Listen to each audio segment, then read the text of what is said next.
Because it was muted, now you should be able to hear me. 1, 2, 3, 4, 5, 6, 7, 8, 9, 10, 11. Hi, hi. Okay. Good. So that's gonna stay on. I'm just gonna mute it.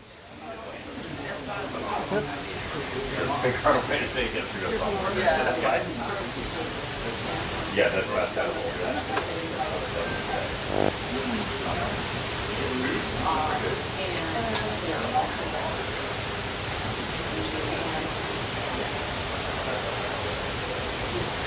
Pretty good about it. He was. Yeah, he was very fair.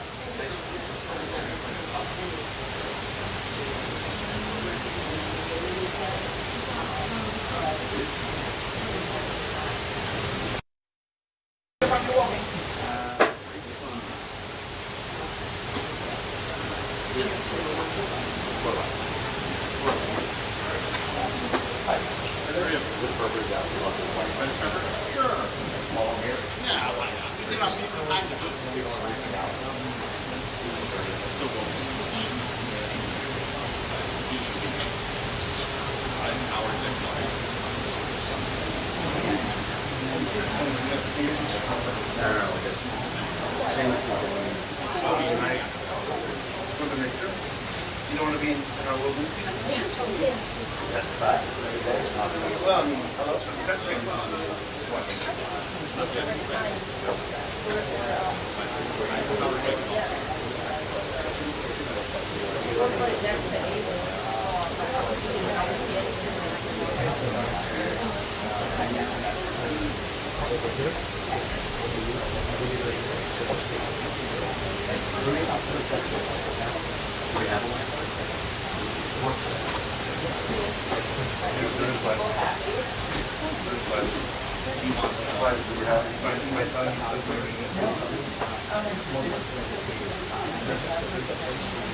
Yeah, I haven't.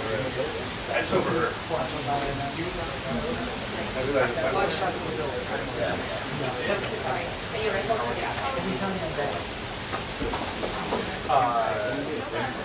I've got a doctor back. Right. Yeah.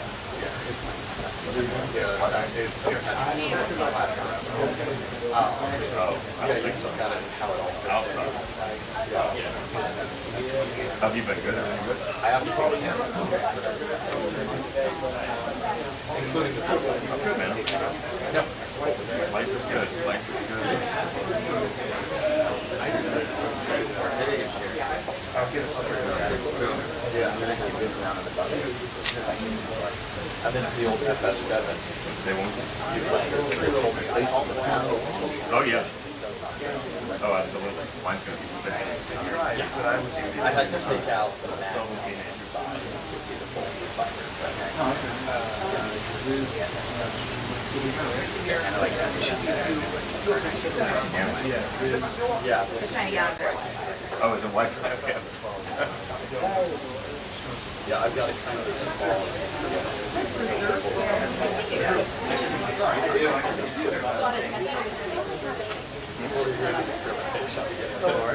No, not yet. I have it here. Yes. Yeah, mine is too.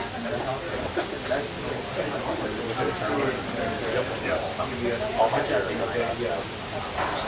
I do December. I do a house.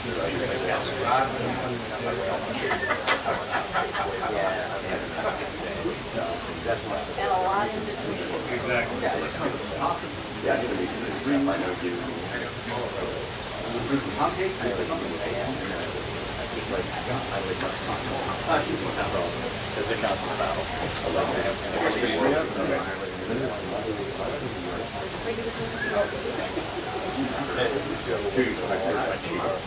Burn off the record.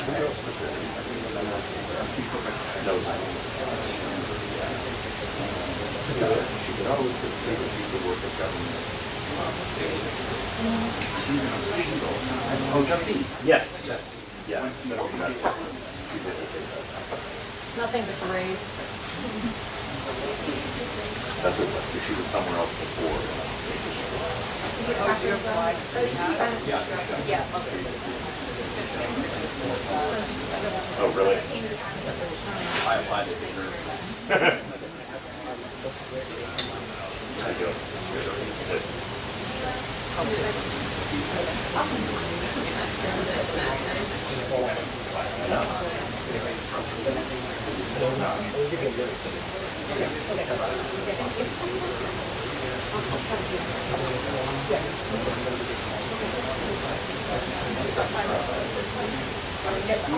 Yeah, no worries.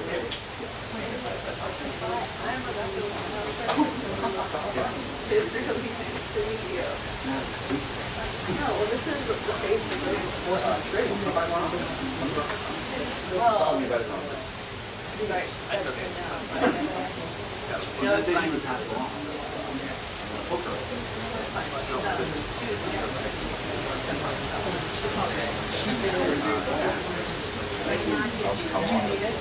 I got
Because I think for the first time in press conference history, we're going to start exactly at 1. Right? So, 8 minutes?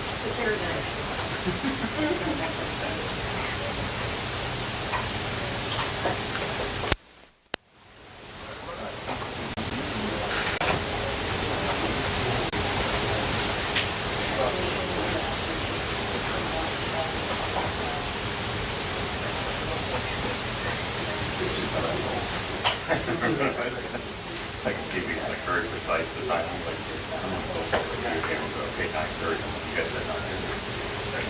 Hey, you said that.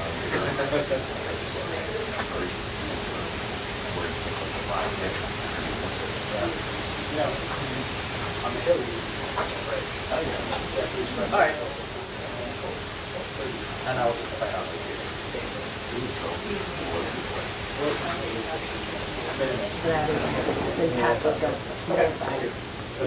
Get out there. Do your thing and we'll come back. That's what I always wondered, like, how people bring someone. I think, so before we talk about the Harvard Road 17 church. So rotate them.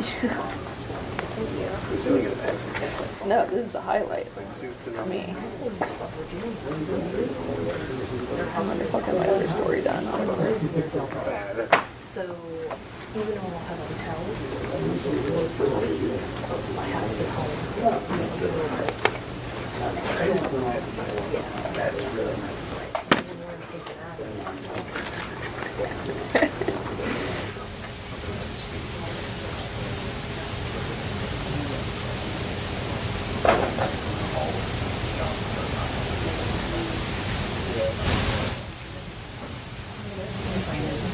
I agree.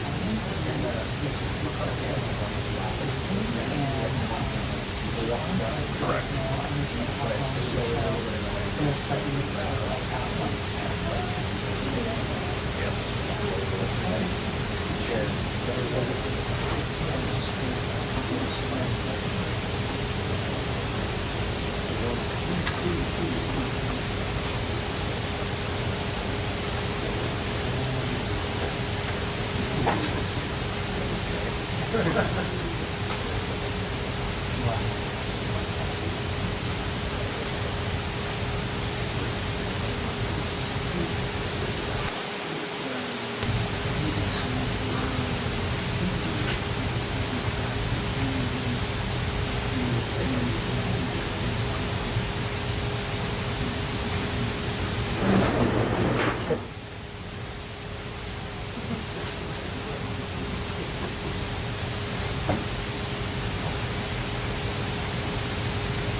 Guys, for Q&A, we're going to try to get everybody a question.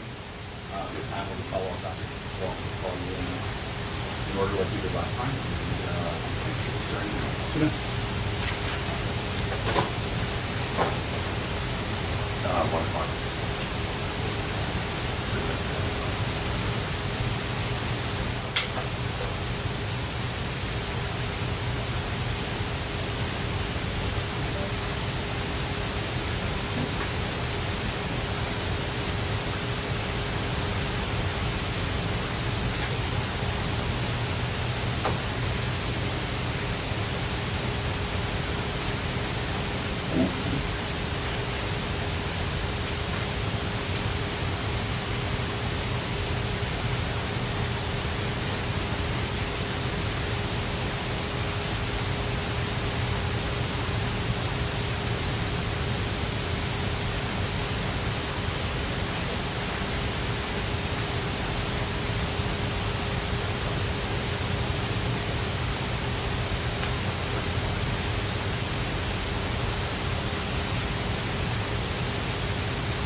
Good afternoon, everyone.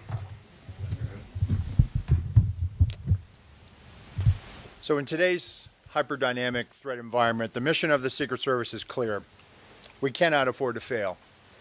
After reviewing the planning, event details, and coordination with partner agencies regarding the attempted assassination of former President Donald Trump on July 13th, our mission assurance review is nearing its completion. As I've said, this was a failure on the part of the United States Secret Service. It's important that we hold ourselves accountable for the failures of July 13th, and that we use the lessons learned to make sure that we do not have another failure like this again. The findings of the Mission Assurance Review have prompted the Secret Service to move into the accountability phase of this process. The Office of Professional Responsibility and the Office of Integrity are reviewing the findings.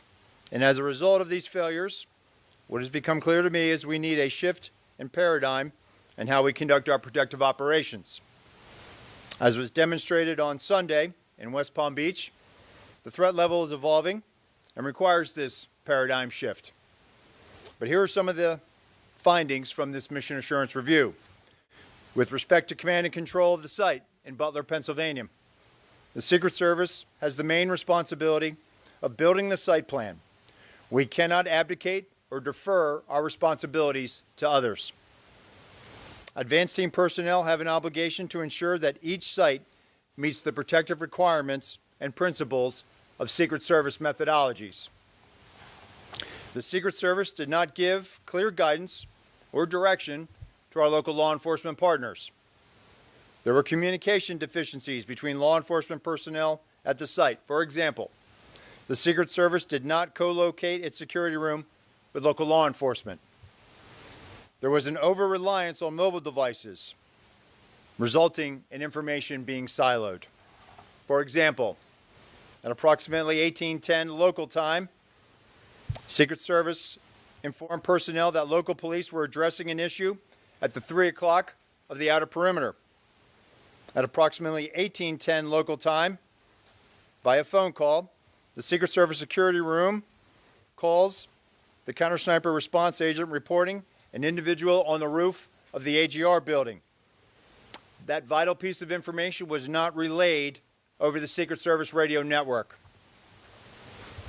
At approximately 18:10 and 54 seconds, verified through body camera footage of local law enforcement, officers confront the assailant on the roof of the AGR building.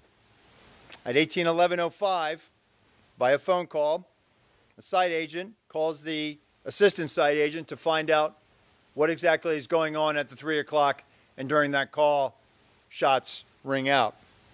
At 18:11:32, verified through body camera footage, the first series of shots are fired by the assailant. At 18:11:36, again verified through body camera footage, a second series of shots are fired by the assailant. At 18:11:47, through body camera footage, Secret Service counter-snipers neutralized the threat. With respect to diligence, line-of-sight issues were acknowledged, but not properly mitigated. Issues were encountered the day of the visit with respect to line-of-sight concerns, but they were not escalated to supervisors. While some members of the advance team were very diligent, there was complacency on the part of others that led to a breach of security protocols. With respect to accountability, the Mission Assurance Review has identified deficiencies in the advanced planning and its implementation by Secret Service personnel. These employees will be held accountable, and this agency has among the most robust table of penalties in the entirety of the federal government. And these penalties will be administered according to our disciplinary process. But due to federal regulations, I cannot get into personnel matters as they are proceeding. With respect to a paradigm shift, we're at a pivotal moment in the history of the Secret Service and at a pivotal moment in the history of our country. And I've directed that the Secret Service embark on a significant paradigm shift that will redefine how we conduct protective operations. What occurred on Sunday demonstrates that the threat environment in which the Secret Service operates is tremendous and under constant threat. And we've been in this heightened and increasingly dynamic threat environment since July 13th. This reality has necessitated that we significantly increase our protective footprint, and we've already begun to do so following the events of July 13th. This increased operational tempo requires additional resources to not only account for costs being incurred today, but ensure that we have the tools, the technology, and personnel needed to meet these new requirements and execute our mission going forward. The paradigm shift will be a driving force to move the Secret Service from a state of reaction to a state of readiness. And the vision is for the Secret Service to be more agile, with the ability to escalate protection to the highest levels for numerous protectees for undetermined periods of time. But in order to do this, we need additional personnel, technical assets, and equipment for the sustainment of immediate and future needs. Our personnel have been in a state of hypervigilance following July 13th. We are certainly working our people hard, and I've used this term publicly, redlining. This cannot be about working our people harder. So with respect to changes, The workforce, the American public, they can expect changes in our processes for advances. There will be an increased use of technology, not only to assist in communications, but also situational awareness when we're doing our protective mission. There will be organizational changes. For example, I've already directed the creation of an applied research and development section to field new technologies, leverage the research of other government agencies, and calibrate our technical security assets to stay ahead of threat vectors and technical collection impacting Secret Service equities. This will be an iterative process, meaning it will be constantly evaluated, validated, updated, and evolving. We cannot be stagnant. And we must be weaned off the reliance of partners within DHS to assist us during high operational times. The Secret Service should be self-reliant outside of national special security events.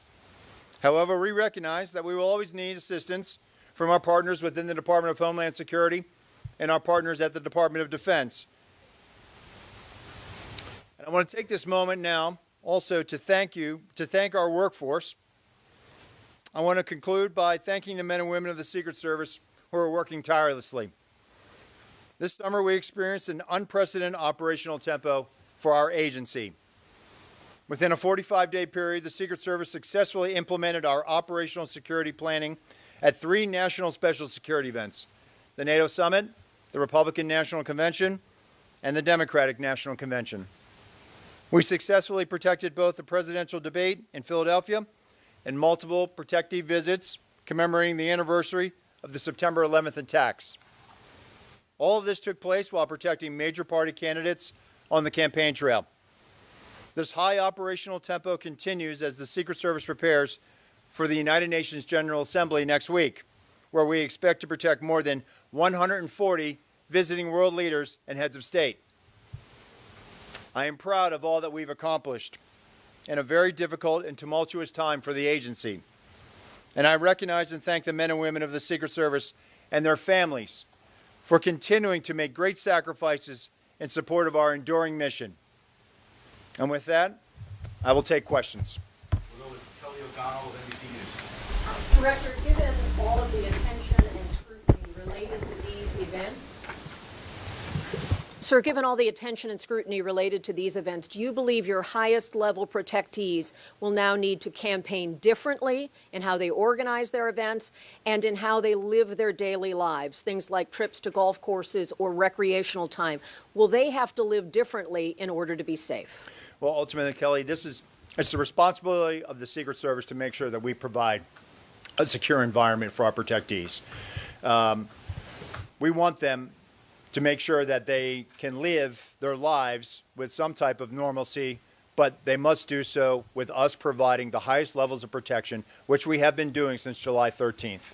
And so it's ultimately our responsibility to make sure that wherever our protectees go, we are creating a safe environment. And that comes back to us being able to use our methodologies, to use our redundancies, our systems that we have in place to create those secure environments. do they need to campaign differently still? Those are organized or set up, outdoor events, that kind of thing? So since July 13th, we have been securing successfully outdoor events. And what you're seeing is an increased use of assets, increased use of ballistic glass.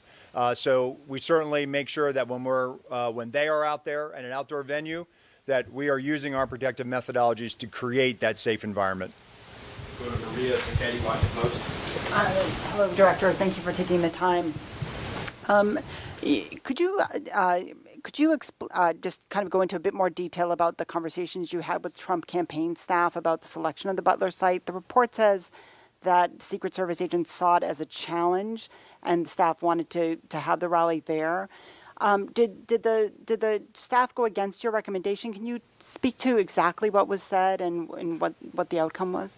So, listen, the staff chooses a site, and ultimately it's on the Secret Service to secure it. So when the site was selected, the advance team went about identifying areas of concern. The AGR building was one of those hazards that was identified. But let me just be clear, Maria. Ultimately, it is the Secret Service's responsibility to secure a site. We certainly have conversations, and it doesn't matter whether it's a campaign staff or a White House staff. We have conversations, and we have very good working relationships with those staffs. But ultimately, it is the Secret Service's responsibility to secure a site. Your comments? Director, thank you. Based on your review and analysis, what is the reason, what's the best explanation for why there was not law enforcement personnel covering the roof, physically on the roof itself, or making sure someone could not get on top of the roof? And the follow-up question would be, how disappointed are you in what you described as deficiencies in diligence? Sure. So ultimately, Pierre, we have to be very direct and clear when we're talking to our state and local counterparts. With respect to Butler, I think what the Mission Assurance Review has identified is that there was that lack of clarity. And I can tell you, since July 13th, when I've been out on the road and I've watched field offices, and I gave guidance upon becoming the acting director to the field. We have to be very clear when we're talking to our state and local partners. We value those relationships with them. We need them to be assisting us and be shoulder to shoulder with us. And it appears that there was that lack of clarity with respect to Butler. And go again with your follow-up here. On that, so there was a lack of clarity that roof should be secure, period, full stop. There was a discussion about how the roof was going to be secured, and I think what it came back to is we should have challenged how that mechanism was being implemented, meaning we should have been more direct. We cannot be overly deferential to state and local law enforcement. Ultimately, it's our responsibility, and so we just have to be very clear when we're asking them for support. They want to help us.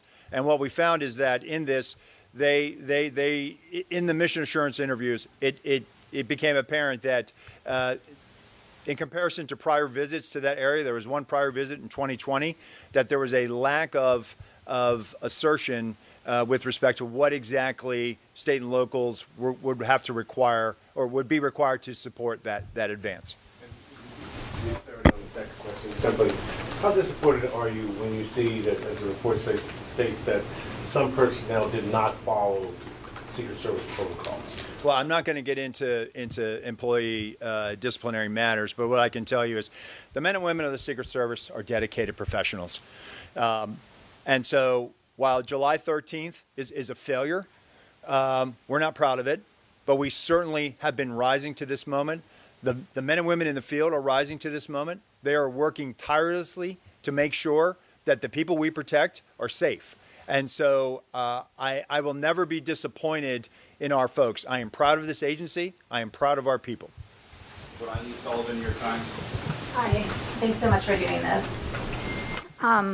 On the question of the AGR buildings, is there a process that's standard for the day of the event that somebody from the Secret Service looks around and makes sure all of the assets are where they are?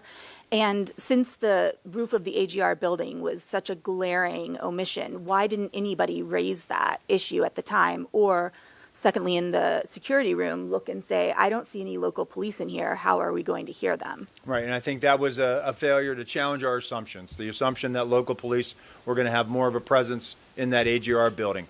Getting back to your question, there is that diligence that has to be done by the site agents to make sure that, hey, all of the assets are in place. And so there was an assumption that they had it covered, but there clearly was not that follow-up to make sure. But is there a process that you look around and like a punch list and check it off? And it is part of the principles of our advance and our protective methodologies. Okay, and secondly, just to follow up on the campaign question, you said it's ultimately the Secret Service's responsibility. So when there's a disagreement between the campaign and the Secret Service on a security issue, who has the last word?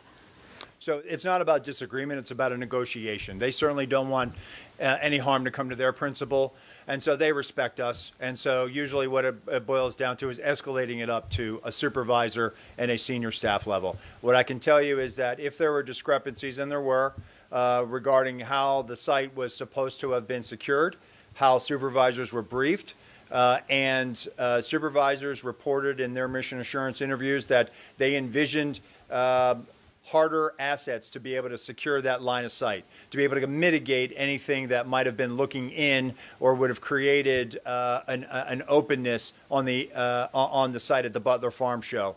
And so on the morning of, if there were those deficiencies, they were never escalated up to the supervisors to be able to resolve. David Sponge, Fox News. Thank you, sir. I have two questions. They're related. The first is looking forward. The House just voted within the last couple of hours unanimously from those that were present in the chamber to give presidential candidates the exact same Secret Service protection as sitting presidents. My first question is, can you handle that? We've been doing that since July 13th, David. So what is the purpose of the bill? I don't know. You'd have to ask members of Congress that. What I can tell you is that when I say the highest levels of Secret Service protection, the former president is getting tactical assets. He's getting everything that the former president, that the current president has with respect to Secret Service assets. And that was my second question. Can you explain that former President Trump is getting the same protection as President Biden and Vice President Harris? Because a lot of members of Congress on Capitol Hill are skeptical about that. There's a lot of talk saying clearly he didn't have the same protection because if he did, the golf course would have been secure in West Palm Beach. Can you tell people what's going on with that? So with respect to West Palm Beach, what I can tell you without getting into our TTPs, our techniques, our tactics, our procedures, what I can tell you is that on that day there were counter-sniper elements that were present with the former president on the golf course in proximity. There was an entire counter-assault team that was there in proximity. There was also a jump team in proximity. The advance agent who was part of the first element, whose goal was to sweep ahead, did his job. That young man is a very young agent early in his career.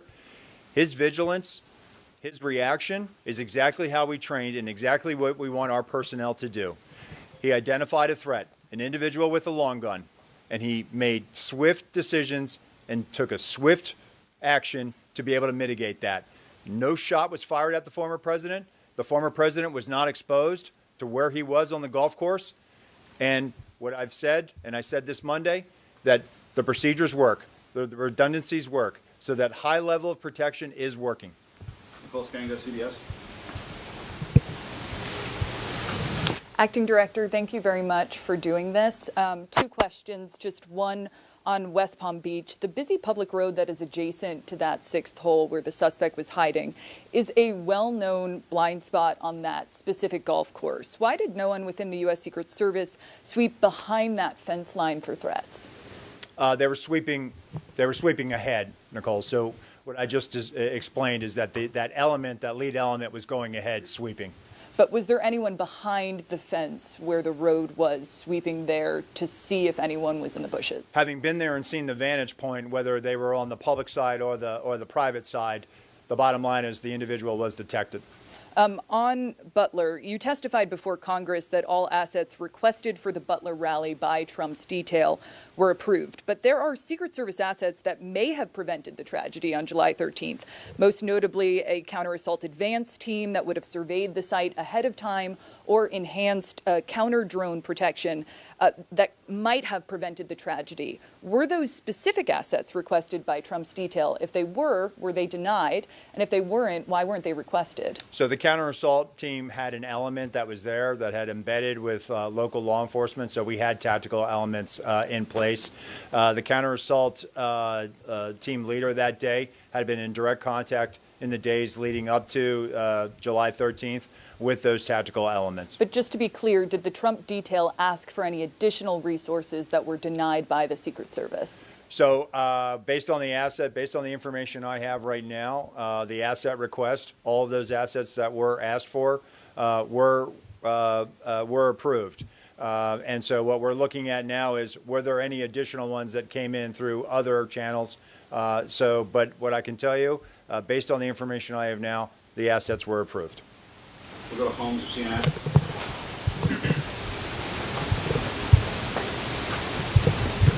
Two questions. When we're talking about Florida and the idea that this was the Secret Service working as it should, does this mean that no security will change for Trump when he goes golfing again? Well, I think what we try to do, Holmes, after every incident, we look at it. What could we have done better? We look at everything. And it doesn't matter whether there's a critical incident that occurs.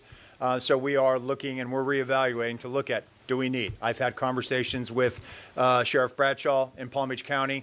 And so I will leave it to the local field office to carry on those conversations about making changes. That's where I'll leave that. And then on Butler, if we can drill down on the specific timeline a little bit. At 6:08, we know that a local radio call went out that a man was on the roof. Now, my understanding is that the state police were in a separate area with locals, and their job was to communicate any local chatter to the Secret Service. Why was that 6:08 radio call not communicated to Secret Service, or was it by the state police? So the information I have is that we had a member of the Pennsylvania State Police in our security room, and that's what spurs that phone call to the counter sniper response agent at 1810. And so the state police never communicated a local radio call at 6:08 to the Secret Service? What I'm saying is that the personnel that was in the security room passed that information, and that triggers the 1810 phone call. Okay. We'll go to Rebecca Beach with the Hill.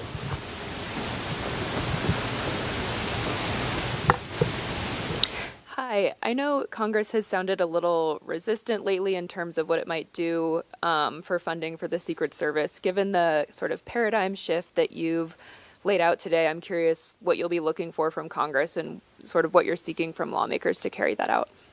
We've been briefing, we've been providing information. Right now, I do think that, the Congress has questions. We're responding to those questions and providing them information. But at the end of the day, I think everybody wants a strong Secret Service, and that's what I'm working towards. That's what members are working towards. And so we'll continue to have those conversations. We'll go to Claudia with Univision. Hi, thank you so much for doing this. Republicans in Congress, they want the same level of security than the president for the candidates. How realistic is really that? Can you be more specific on that? I know you answered that question, but can a candidate have the same level of security of a sitting president?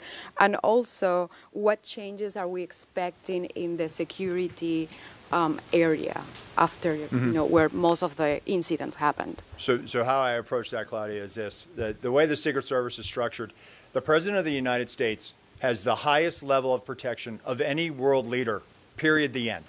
The number of assets that the Secret Service provides and the Department of Defense provides is at the highest levels. Those same highest levels with respect to the Secret Service are being provided to the former president's detail. And so when it comes to maintaining this, where we're at right now is we have finite resources. The way we are structured with some of our classified assets, with some of our personnel, and with some of the president, we've now expanded that to include the former president. And so while we can do this, it is certainly, we are burning through a lot of assets and resources. And that's the argument that we've been trying to show. This isn't some pie in the sky trying to say, hey, we want this now. We are not capitalizing on a crisis. We are showing the math. We have finite resources, and we are stretching those resources to their maximum right now, which is going to require us to replace these assets. It's going to require us to also adjust, to look at this and evaluate that if we have to do this again or do it because of some other situation that we have no other control of, we have to be able to sustain that for an indefinite period of time.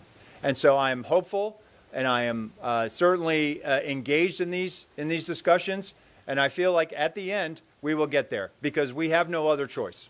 What changes are you going to make outside of the secure area, that zone where everything happened? The outer perimeter. So Yeah. I think that's where we have to be very direct and clear with our state and local partners as to what we're asking of them.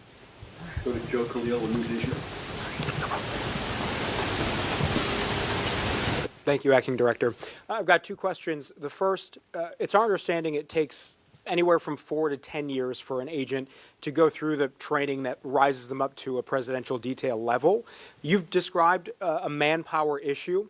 Given that, do you think that training time frame might change so you can expedite getting more officers to a presidential detail should you need that? So we're not going to drop standards, Joe. We have not dropped standards. You do need to develop those agents. And when agents start, you cannot put them on the highest level protection, protecting a protectee. When they graduate from our training facility, they go to a field. They do advances. They do criminal investigations.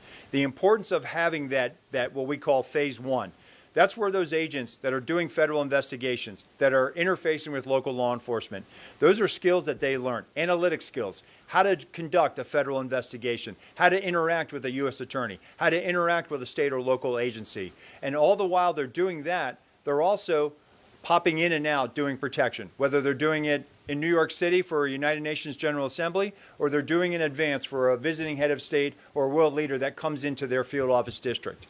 That's where they cultivate and sharpen those skills, and it will take them up until probably 4 years. Ideally, that sweet spot is between the 4th and 5th year, where we send them off to a permanent detail. That's where we are getting to as far as the career path. And so it's critically important that we make sure that we still develop people. It is being on the Presidential Protective Division or the Vice Presidential Detail. It is a very, very high pressure situation. It requires a lot of maturity. It requires decision making, analytic skills, and the ability to problem solve. And it takes time to develop those skills, even though we've put you through training. The more seasoning you have in the field, the better off you're going to be as far as being a protection agent. So then how do you address the manpower issue quickly? So right now we've had robust hiring this year. But by the time we close out the fiscal year, we're going to hire more than 400 special agents this year. Right now, looks like we're going to have a net gain in the hundreds, triple-digit net gains, something that we have not seen in a little while. I can tell you that applications right now are at an all-time high for applicants seeking employment with the United States Secret Service. So I do believe that we are going to meet this. We have no choice. We have the 2028 Summer Olympics ahead of us in Los Angeles. The Secret Service will be responsible for the security planning of that. That is going to require a tremendous amount of personnel, tremendous amount of resources, and a tremendous amount of collaboration with state and local and other federal partners. We are going to get there. We are getting there now. We have filled all of our training classes going into this next fiscal year. So we're getting there. We have turned the corner. We're showing those metrics to Congress, and I think that's the question that they've had, and we are going to show them that we can deliver on this. And just second question is, former President Trump has said that he is going to the Alabama-Georgia football game this weekend. Are those kinds of events particularly concerning, given he could be around tens, if not hundreds of thousands of people? So I'm not going to comment on protectee schedules. What I'll tell you is that each event is complex and each advance is different. And those advance teams, they know what they have to do to make a secure environment for our protectees. Toby with EWTN. Thank you for doing this. You said we were now moving into the accountability phase of this Butler investigation. You did not want to discuss names of who might be punished, so to speak, but can you give us more detail, at least maybe how many people would face punishment or repercussions for what happened in Butler, at what levels of the organization those people represent, and what level of punishment, again, they may face? So, again, I can't comment on this. This is a personnel matter that is still pending. What I will tell you is that I have not asked for anybody to retire. That was not, I know some of that was reported. That is false. And with respect to the disciplinary process, it will be handled in accordance with our table of penalties. That will be led by the Office of Integrity in coordination with our Office of Professional Responsibility. And then one follow-up as well. All this talk about making things more robust, more agents in the field, this type of thing, this is not the first presidential election you guys have had to secure. So why weren't all those moves put in place prior to this year's election? So the former president has had robust security around him since he left office, more robust than prior former presidents. Go to Jackson Richmond. Thank you, Acting Director Rowe. Jackson Richmond, Epoch Times. Has security been adjusted or increased following the Florida attempted assassination attempt? After all, according to Congressman Matt Gaetz, a DHS official has warned that there are 5 assassination teams targeting former President Trump. The official warned that there isn't enough protection to deal with that level of threat. Are you aware of this assessment, and what is the Secret Service doing to respond? So I will tell you, as I mentioned earlier, we, of course, are evaluating coming out of West Palm Beach, and we're having those conversations with state and locals. I'm not going to talk about unnamed sourcing or the report you mentioned. I'm not familiar with that. And local law enforcement doesn't have the same training that Secret Service agents do. Will the Secret Service be training local law enforcement ahead of events as to prevent another Butler? So right now we're actually having some very good discussions with the Federal Law Enforcement Training Center about developing a curriculum to assist our state and local partners. And you know what I'll say is some of the things that we've been talking about. Our state and local partners, and I know people have said they're not trained like the Secret Service. Men and women of law enforcement protect their communities every day. They understand how to handle a crisis situation. They understand how to respond to a violent felony in progress. They know what their jobs are. We certainly, when we ask them and enlist their assistance, we're relying on them. So I think it's important that we always try to give back to them, whether it's through training or forensic support or investigative support. And so one of the things that we're contemplating now is partnering with the Federal Law Enforcement Training Center to develop not only a law enforcement guide, but also develop a training curriculum through FLETC with a cadre of Secret Service personnel to be able to train them in the principles of advance. And that will only help them when dignitaries come to their district, or perhaps if they're protecting a mayor or a locally elected official. So we're all about giving back to them. Next month, we're going to unveil a guide on how to come up with a multidisciplinary threat assessment team that's going to be led by our National Threat Assessment Center. So we are very, very in tune with what our state and local partners, how they support us, and we're constantly evaluating what we can do to not only bolster those relationships, but give back to them. Thank you. Sadie Gurman, Wall Street Journal. Wow, you guys have covered a lot of ground with the questions.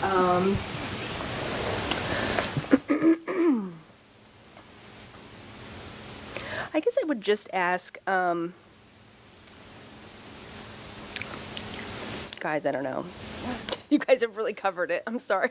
I'm gonna give my question to someone else. You only get one. Anthony? Rebecca with the Associated Press.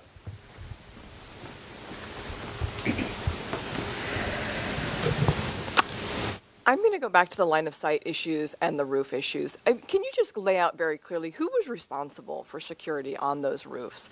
Was it the locals? What was the plan and how did it fail? And then also, secondly, you keep talking about a paradigm shift, but what does that mean? Can you kind of detail what you mean by that? So with respect to the AGR building, and that's where you're going for, right?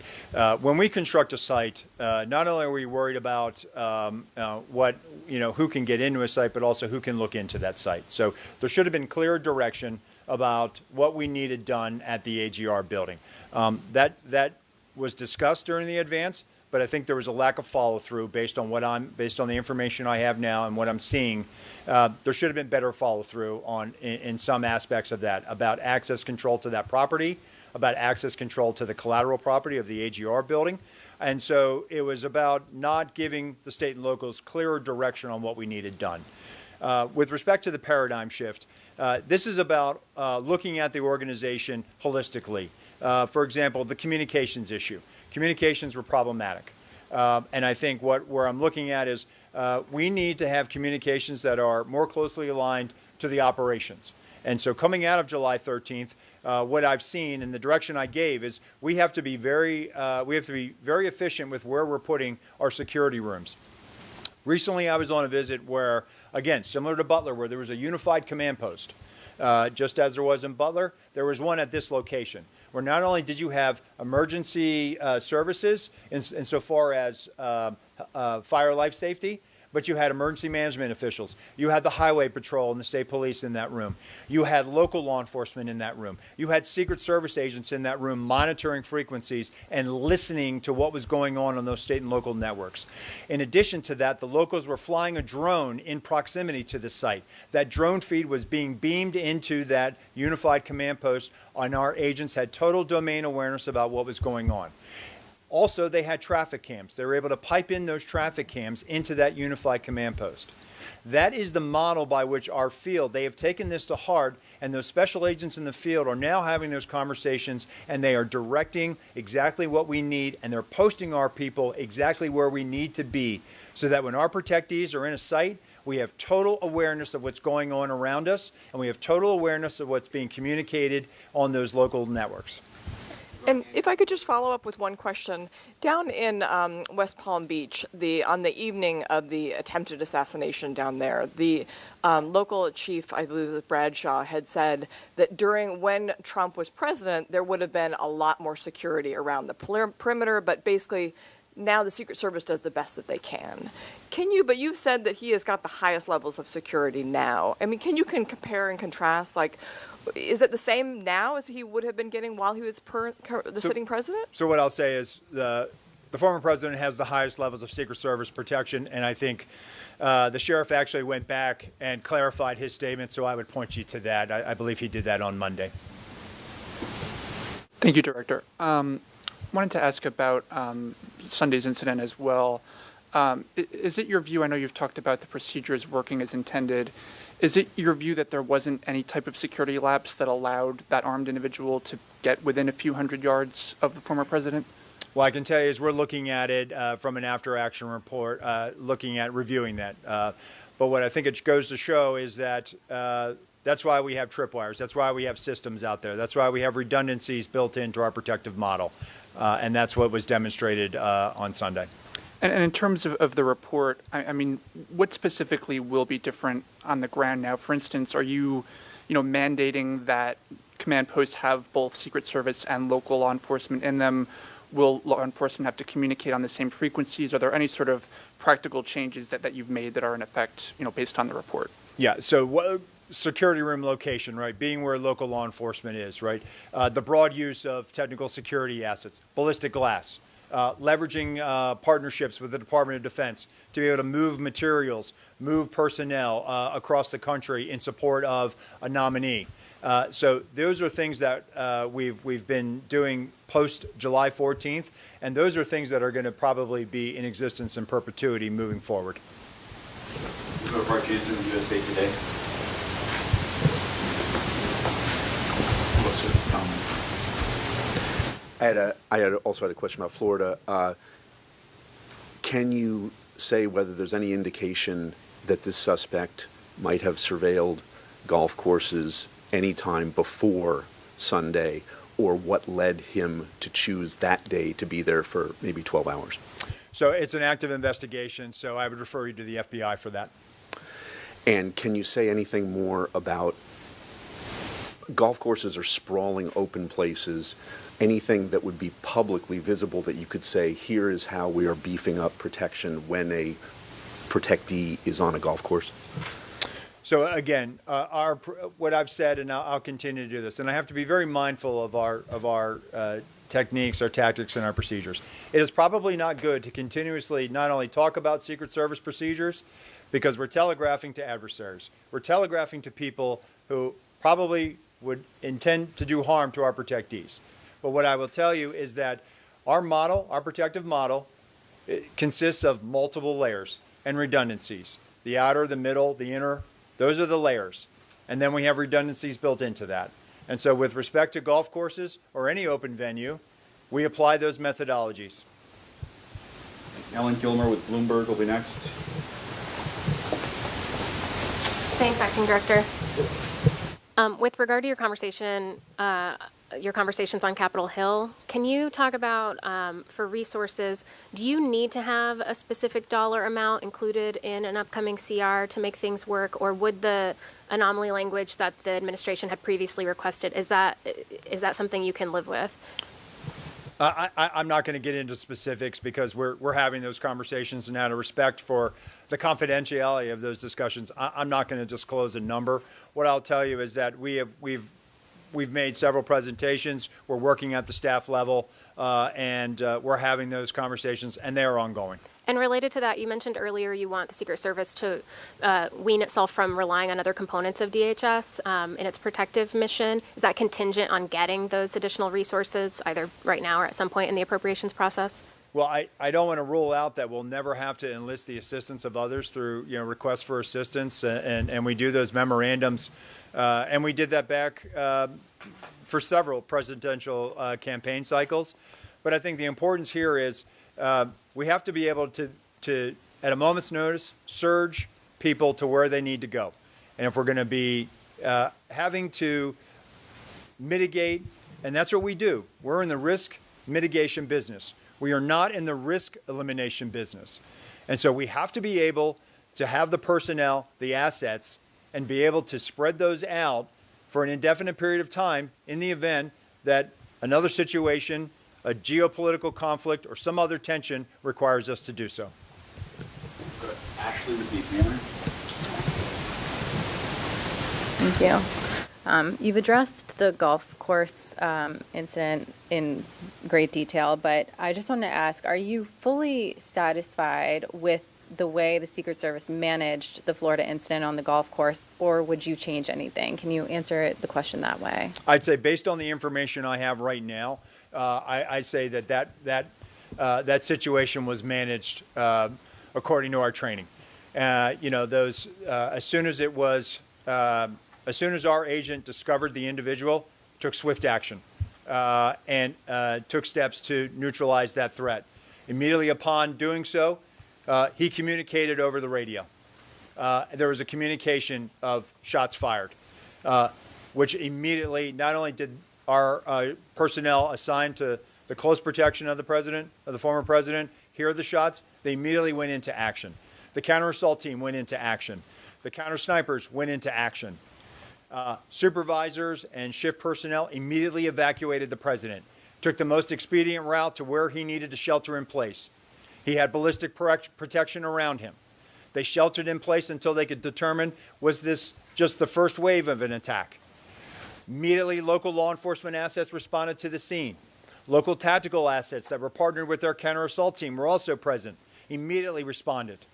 And so that barrier, those layers of protection, those redundancies, the redundancy was the agent that first discovered, followed by another set of agents that also set up that middle perimeter around the shift that was evacuating.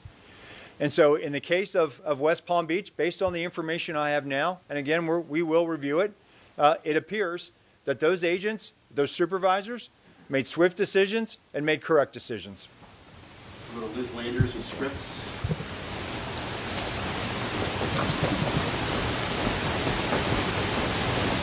Thank you. Hi, Acting Director. I want to drill down on this issue of resources. You sent a letter to Senator Murphy and to Senator Britt on September 5th, and it became public. And it said in the letter, you wrote, "We do not believe that the security failures of July 13th, 2024 was the result of a lack of resources." I'm hearing you talk over and over again, and it says here at the bottom of this press release you guys have today, the agency must increase its protective footprint, including personnel, technical assets, and equipment. How do you square those two things? How do you ask Congress for more money when you yourself have determined that what happened on July 13th was not a lack of resources? So how I square that is as follows. Following July 13th, we immediately took steps to elevate the vice president, the former president, to the highest levels of Secret Service protection.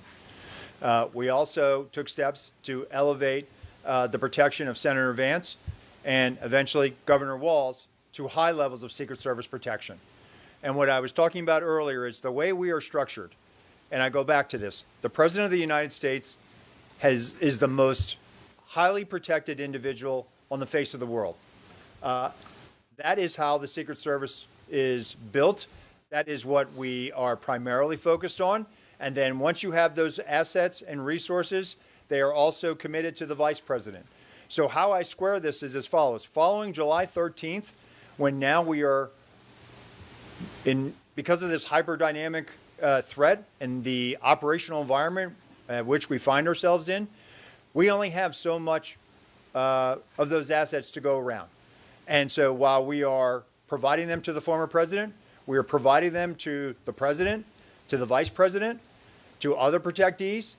And so at this point, what I'm telling Congress is we can do this and we will do this, but there has to be a replacement. There has to be life cycle replacement on this. There has to be, if we're going to be called upon to do this again or do this now, because the threat is not waning. The threat is not going to evaporate anytime soon. And so we have to be prepared for this. And that is the argument that we have been making, and we have certainly made some inroads, and we're having these productive conversations with the Hill. Can I just ask you also, will the Secret Service have the resources to protect the Capitol on January 6th? I know that's now been designated. The agency will be leading the protective services detail for that day. You're describing protecting all these different people right now. How will January 6th play out? So the January 6th proceedings were designated a national special security event. We are the lead security planner for that. But again, we have great partnerships with all the law enforcement agencies in Washington, D.C., and most notably the U.S. Capitol Police, which are our partners when we do the State of the Union or when we do any event at the Capitol that rises to a national special security event, like the State of the Union or state funeral. So you feel confident you will have the personnel, technical assets, and equipment you need for that day? We will have what we need.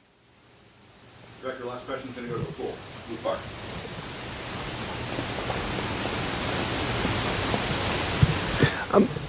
Do you think that by Congress legislating the protective detail regulations, do you think that is helpful in terms of being able to staff up or staff down the agency when you need?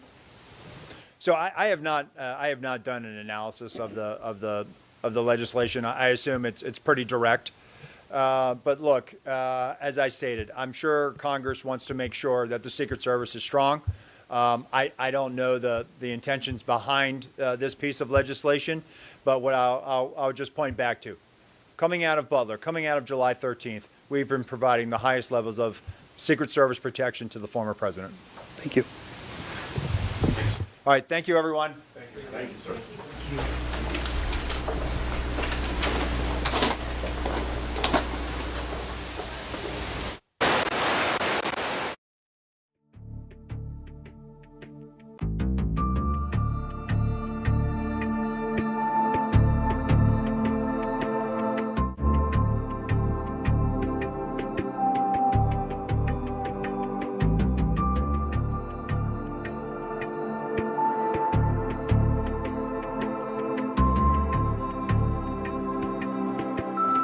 Assassination attempt on former President Donald Trump's life in Butler, Pennsylvania. Now the question is, he raised the issue of penalties, changes. What are we going to see in the coming days? Let's bring in our Justice and Homeland Security senior reporter, Jack Date, now also a senior reporter, Catherine Falder. So, Jack, let's start with you. Where do you want to begin? We clearly he laid out everything that went wrong there. I think that everybody knows what happened. It was pretty bad situation, but he didn't point to exactly who's going to pay the price for that when he was asked about it. But he did mention a lot of changes, including more agents, more resources, new technology. What stood out to you?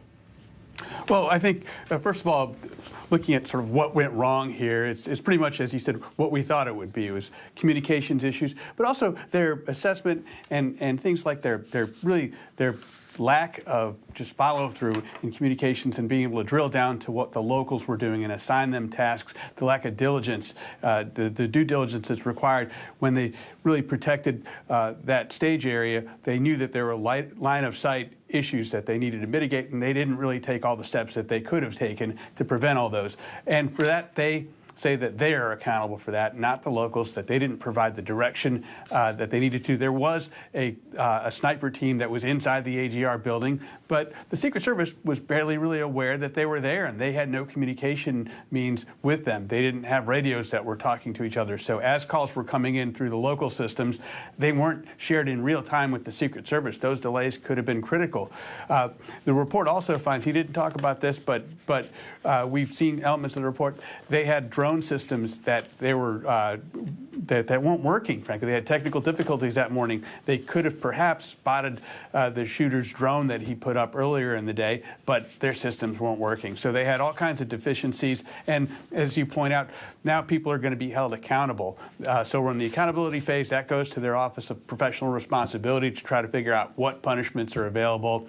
They're going to look at the whole range of punishments and dole them out as appropriate. But he said that those are personnel matters, and by federal regulations, he's not allowed to really speak about those publicly. But clearly, they want to hold some people accountable and get in front of this as quickly as they can.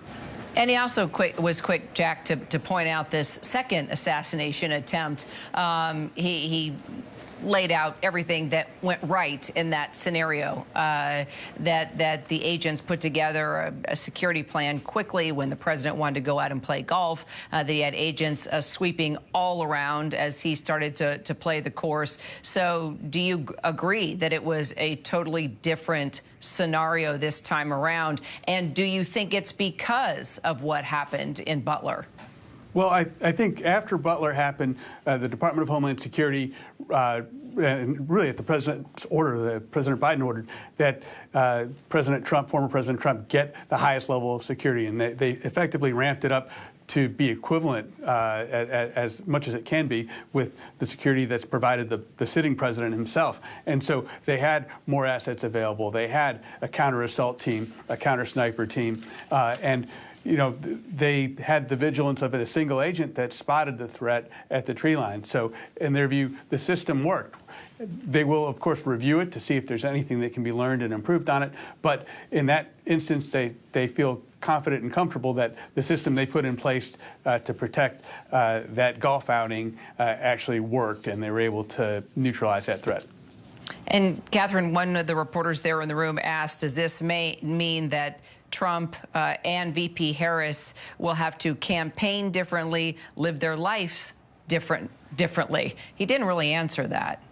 He didn't really answer that, of course, particularly as it relates to the campaign events. As you mentioned, there were questions after the second assassination attempt, of course, if he would have to rejigger his schedule here. Of course, there were more assets put in place, as Jack noted, after the July assassination attempt. But it was interesting because the Secret Service said, of course, it's their responsibility to provide a secure environment. They said that they want their protectees, whoever they are, to live their lives with some normalcy, but they must do so with the highest level of protection. And as we've reported, as Jack's team has reported, we essentially have reported that Rowe, when he met with Trump earlier this week in Florida in a private briefing, he said and he advised Trump that there needs to be more planning going into these golf outings. They shouldn't be last minute, for example, maybe a little bit more security. That doesn't necessarily mean that he's not getting the highest level of protection. He is, and the Secret Service director made that clear, but there needs to be a little bit more planning, at least from their end, in these private outings that Trump chooses to go on. And one more question, Jack. What do you make of the fact that Rowe said, and I'm looking at his comments about DHS, saying we need to wean off DHS assets? I mean, don't you think this is a time that they need more support from the Department of Homeland Security? Absolutely, but he's also saying that they need to make the Secret Service as self-sufficient as possible, because really their mission is the burdens of this mission are going to continue going forward. So while we'll get to January, we'll have an inauguration, we'll be back to having a single president and a single vice president that will have to be protected. We're going to quickly be in another election cycle where the burdens are going to expand to candidates again. And so being able to really do that without, as he calls it, redlining their staff. I mean, agents that are often at their desks are now out doing protective detail. Our understanding is that that's at like 98% of the available agents are out there working, standing post and doing protective details. And that's not sustainable over the long term. So they're really trying to get some more backfill to be able to replace that, as he talked about replacing that in the life cycle. Yeah, and even looking forward to all the major events the Secret Service is going to be a part of, even talking about the Olympics. Jack Date, Catherine Falders, thanks, guys. A lot more news ahead. We'll be right back. Don't go far.